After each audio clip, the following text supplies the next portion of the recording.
Hello everyone, इनकोर trading hub में आप सबका बहुत बहुत वेलकम है। आप लोगों के प्यार की वजह से आज हम लोगों ने एक अच्छा प्रॉफिट करा है, बट मेरे प्रॉफिट से आपको बिल्कुल भी फैसिनेट नहीं होना कि हाँ भाई आपका इतना प्रॉफिट हो गया है, क्या हो गया। It's more about we should learn. और ये प्रॉफिट आपकी स्क्रीन पे जब दिखेगा तब मुझे भी खुशी होगी और आपको भी बहुत ज़्यादा खुशी होगी। सो आज के लॉजिक के बारे में हम लोग थोड़ा सा डिस्कशन कर लेते हैं। Let's start. ये है निफ्टी का चार्ट और ये है बैंक निफ्टी का चार्ट। मेजरली आज हम लोगों ने बैंक निफ्टी में ही काम करा हुआ है, ठीक है।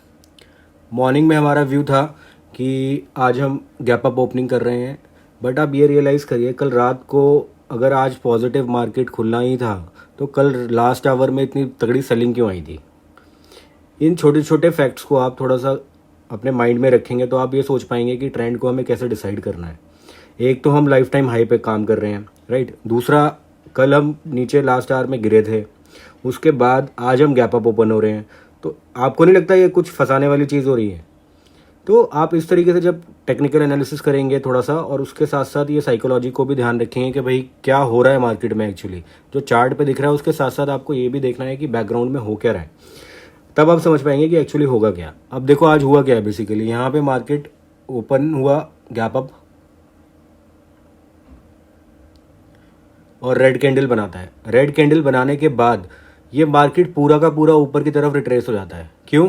क्योंकि सब लोग सोचेंगे यार रोज नीचे से मार्केट ऊपर की तरफ चला जाता है, बाइंग हैपन हो जाती है। बट मैं क्यों नेगेटिव बैठा हुआ हूँ सुबह से? क्योंकि मुझे पता है कि मेरा एसएल क्या है, सिर्फ इतना है। अगर मैंने यहाँ पे कोई ट्रेड लिया है तो मेरा एसएल कितना है, डे हाई का एसएल है। इससे ज़्यादा तो मेरे से कोई नहीं लेगा ना। इससे अगर ऊपर चला गया तो मार्केट को ऊपर जाना है, राइट। सिंपल सी बात है भाई। देखो मार्केट में दोनों चीज़ें हैं, नेगेटिव भी हो सकता है, पॉजिटिव भी हो सकता है, नीचे भी गिर सकता है मार्केट, ऊपर भी जा सकता है। बट आपको अपने रिस्क एंड रिवॉर्ड के हिसाब से खेलना है कि भाई कहाँ पे मार्केट जाएगा तो मुझे ज़्यादा फायदा होगा, कहाँ पे मार्केट नहीं जाएगा तो मुझे नुकसान होगा। That's what, right. तो मेरा अजम्पशन आज सुबह से ही था, जैसे टेलीग्राम में ग्रुप पे हमने डिस्कशन करा हुआ है कि भाई ओपनिंग गैप अप हो रही है, but I am not bullish today as well. Wait for 10 or 15 minutes to initiate a trade and find a trend, right? फिर मैंने बहुत जल्दी 9:30 के आसपास, जैसा मैंने बोला हुआ 10-15 मिनट के बाद, 10-15 मिनट के बाद मैंने पोजीशंस बना ली थी अपनी पी साइड में, ठीक है। और दो अलग अलग ऑप्शंस के अंदर, दो अलग अलग स्ट्राइक प्राइजेस के अंदर मैंने काम करा है, 600 और 500। 600 और 500 ये भी मैं आपको जल्दी से ब्रीफ कर देता हूँ। 600 वाला लेवल है ये वाला, जो अभी तक का लाइफ टाइम हाई है 600, राइट। 600 ये है। 500 आपका है यहाँ कहीं पे, राइट। ये 500 है, 500, ठीक। तो ये दोनों पुट्स मैंने थोड़ी थोड़ी क्वांटिटी के अंदर क्या कर दी हैं, शॉर्ट कर दी हैं, सॉरी बाय कर ली हैं, राइट।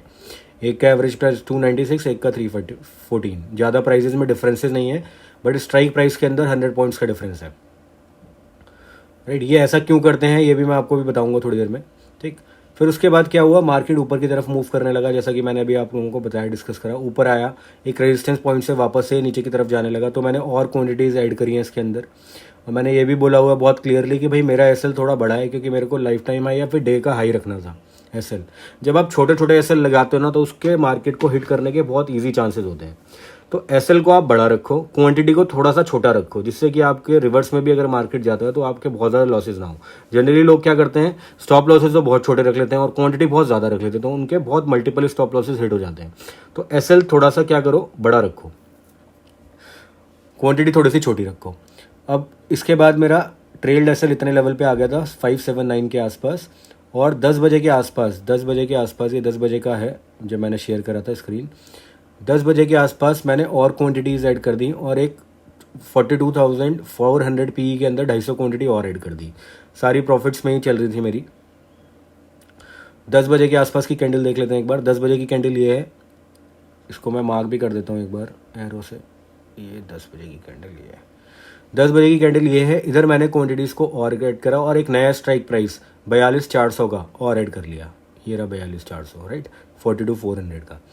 अब यहाँ से क्या होगा, मार्केट अब और रिवर्स करेगी। मेरे एसएल वही है, यहीं पे प्लेस्ड है मेरे एसएल डे हाई के आसपास, ठीक है। यहाँ से और रिवर्स करेगी, मैं और ऐड करूँगा। मैं तब तक ऐड करूँगा जब तक मेरा एक्चुअल स्टॉप लॉस हिट नहीं होता, मतलब कि जो मेरा एग्जैक्ट था। ये नहीं, आप ये भी देखो कि मैं अपने स्टॉप लॉस को बड़ा नहीं कर रहा हूँ। स्टॉप लॉस मेरा इनिशियल लेवल पे यही है। जो सुबह से इनिशियल लेवल पे रखा हुआ था वहीं पे है। जैसे ही रिजेक्शन मिल रहा है मैं अपनी क्वांटिटीज़ को और ऐड कर रहा हूँ, जहाँ जहाँ पे रिजेक्शन मिलता जा रहा है मैं क्वांटिटीज़ को ऐड कर रहा हूँ। तो मैं एवरेज अप कर रहा हूँ, बेसिकली ट्रेंड के साथ चल रहा हूँ। जब आप ट्रेंड के साथ चलते हो तो आपको एक बड़े प्रॉफिट्स होने के चांसेस मिलते हैं, जैसे कि आज हुआ है। ठीक, यहाँ पे मैंने और क्वांटिटीज़ ऐड करी हैं।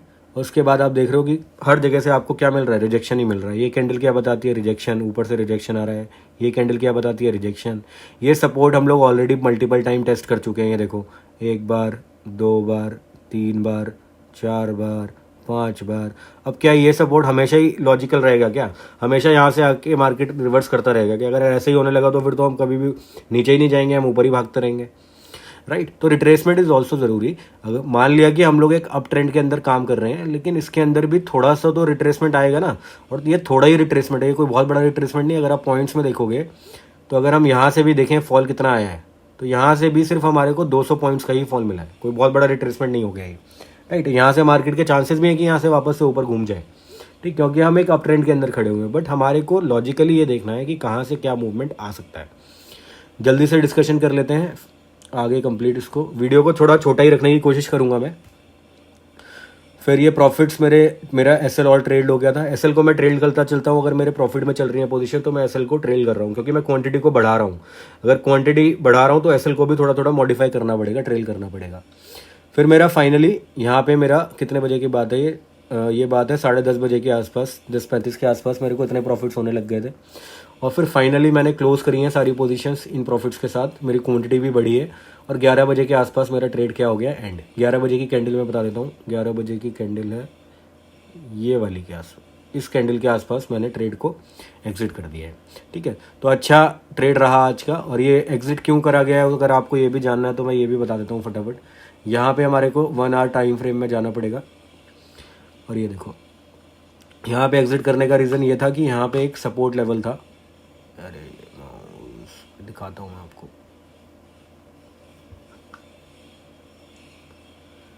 पीछे से अगर हम एक सपोर्ट लाइन ड्रॉ करेंगे तो ये एक सपोर्ट बन के आ रहा है 1 आवर चार्ट फ्रेम में अंदर।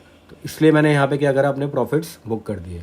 लॉजिकल प्लेसेस पे आपको निकलना भी ज़रूरी है। ये नहीं सोच सकते कि आप मार्केट फॉल ही करता रहेगा। मैंने जैसे कहा भी कि आप एक अप ट्रेंड के अंदर हो, तो अप ट्रेंड के अंदर एकदम से फॉल इतना बड़ा नहीं आ सकता कि आप सोचो कि बिल्कुल ही रिवर्स कर जाएगा मार्केट। तो यहाँ पर मैंने लॉजिकल जगह पर अपने प्रॉफिट्स को बुक कर दिया। और मार्केट को आप देख भी पा रहे हो, वहीं से घूम रहे हैं।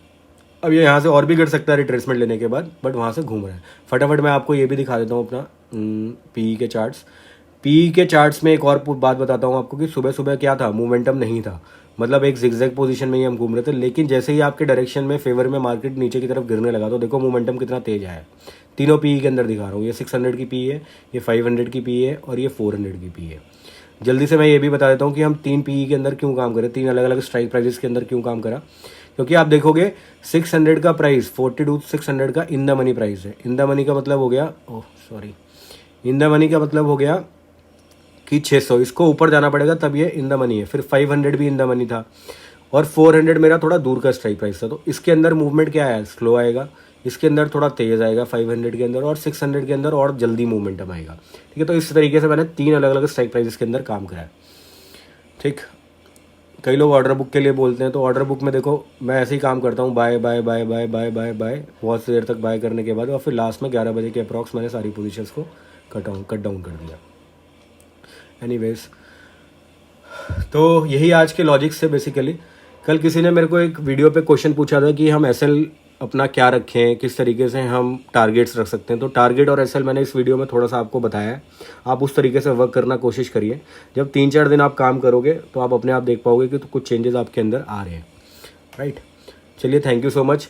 हमारी सब्सक्राइबर लिस्ट में, यूट्यूब की लिस्ट में अभी तक हम 50 तक नहीं पहुंचे हैं। 50 पे पहुंचते ही मैं आपको कुछ लर्निंग वीडियोस के बारे में भी बताऊंगा। 1-2 वीडियोस मैंने बना रखे हैं आप लोगों के लिए, वो मैं पोस्ट तभी करूंगा जब हम 50 सब्सक्राइबर्स को हिट कर देते हैं। जल्दी से 50 सब्सक्राइबर करिए, अपने फ्रेंड्स के साथ इस वीडियोज़ को शेयर करिए। Thank you so much.